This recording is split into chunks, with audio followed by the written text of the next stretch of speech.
Hello to you, my fellow Gooners, and welcome to Arsenal TV. Now, before I get into today's video of the Arsenal and Sheffield United preview, as you probably may know, the news broke out on the 26th of this month that a Arsenal legend, Theo Foley, sadly passed away at the age of 83. Now, I'm going to read out a bit about him. Theo Foley was the assistant manager to George Graham at Arsenal from 1986 to 1991, helping the club win the Littlewoods Cup in 1987 and the league titles in 1989 and 1991.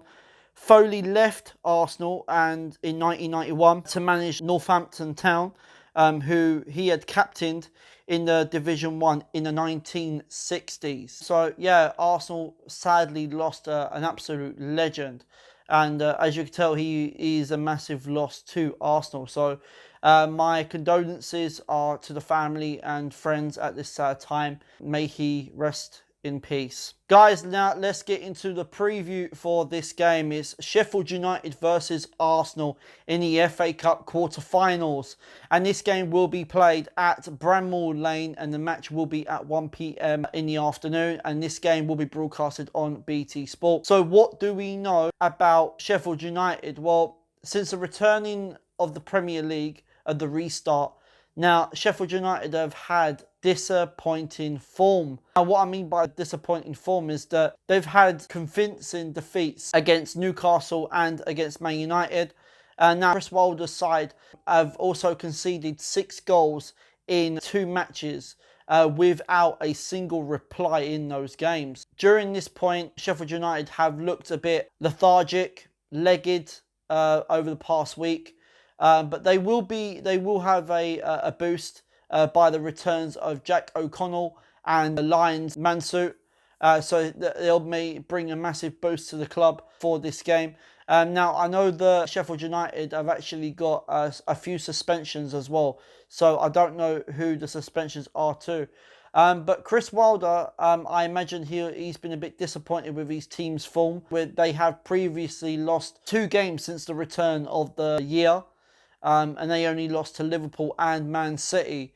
So they have had a really, really good start. Now, if you told me at the start of this season, before this whole coronavirus and before this whole lockdown, I probably would have said that this would be a very, very tough game. But now because of the break and everything else, and, you know, Sheffield United are on a bad run of form at the moment, I probably would have said this is the best time for Arsenal to play them. So if you think about the last time that Sheffield United actually played against Arsenal, Sheffield United beat us 1-0 at Bramall Lane. So you never know. What do we know about Arsenal? Well, Arsenal also have, to this restart of the season, they've had a disappointing form with defeats to Man City and to Brighton. And obviously us having injuries to key areas hasn't really helped either. You know, when we had, Pablo Mari injured, we've had Torreira injured, we've had David Luiz getting suspended. Now Gabriel has now been added to the casualty list. He's now got a knee injury from training, he's now not going to be playing not until the end of the season. But we also got a victory against Southampton in midweek. And it was a solid performance from Arsenal against Southampton. Solid performance. There was a few players in there that played really, really well. The only player for me that didn't play that well was Hector Bellerin. Again, he did not play that great. So the win against Southampton has really given the team high spirits to go on now till the end of the season. Hopefully it will give us a bit of momentum in going until the end of the season. And it's give us a real team morale booster as well. So hopefully we'll have a lot of confidence in the team now as well. But there is no doubting that things have to change at Arsenal in the coming months and the coming years. Even though that we've got a good result, there still needs changes. You know, we do still need new players to come in, especially defence, especially midfield. So hopefully Arsenal can rectify them areas and put it right. So hopefully we will be able to get back to winning ways again.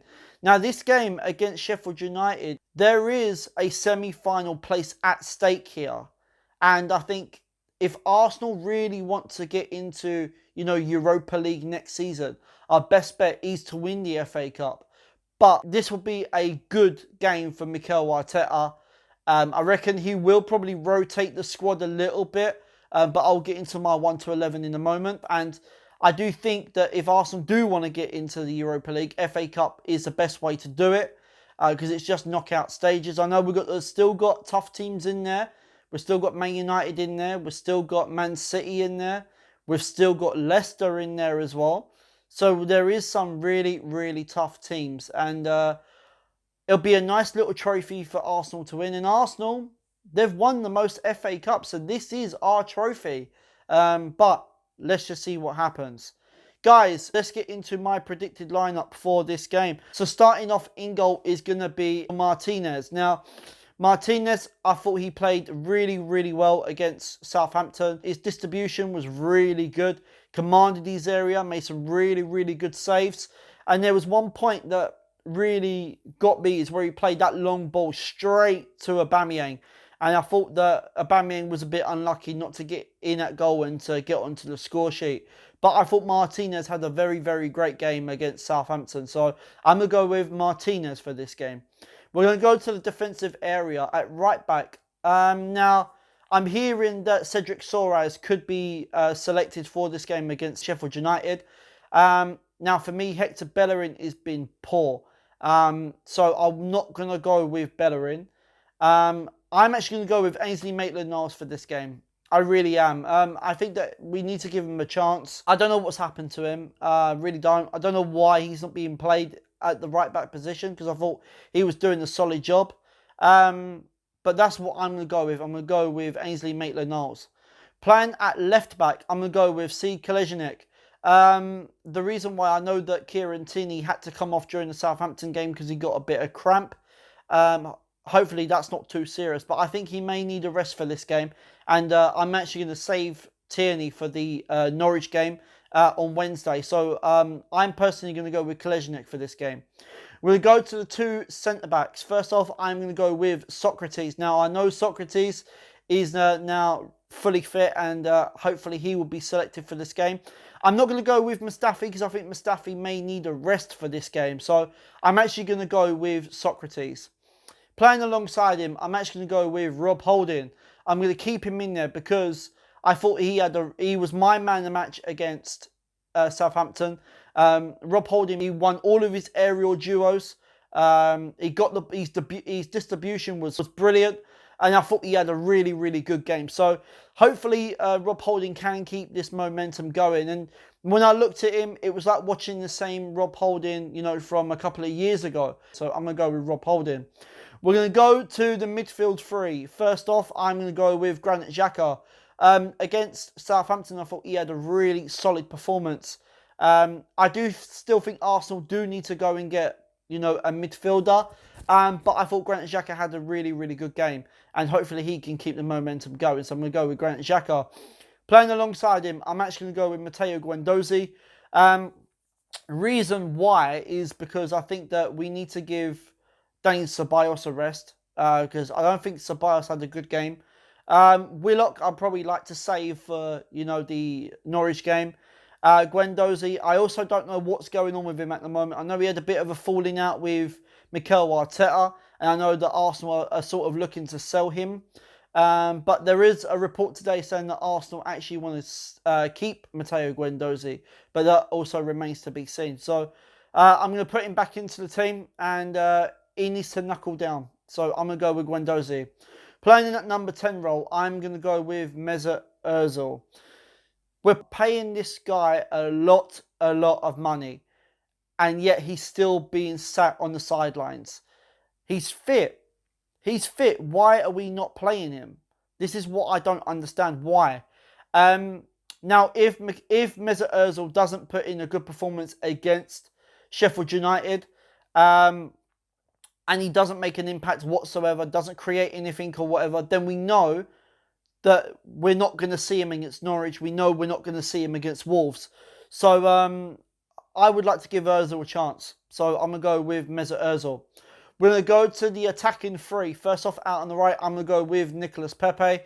Southampton, I didn't thought we had a great game, but there's certain things in the Southampton game that he done which we need to start playing to his strength.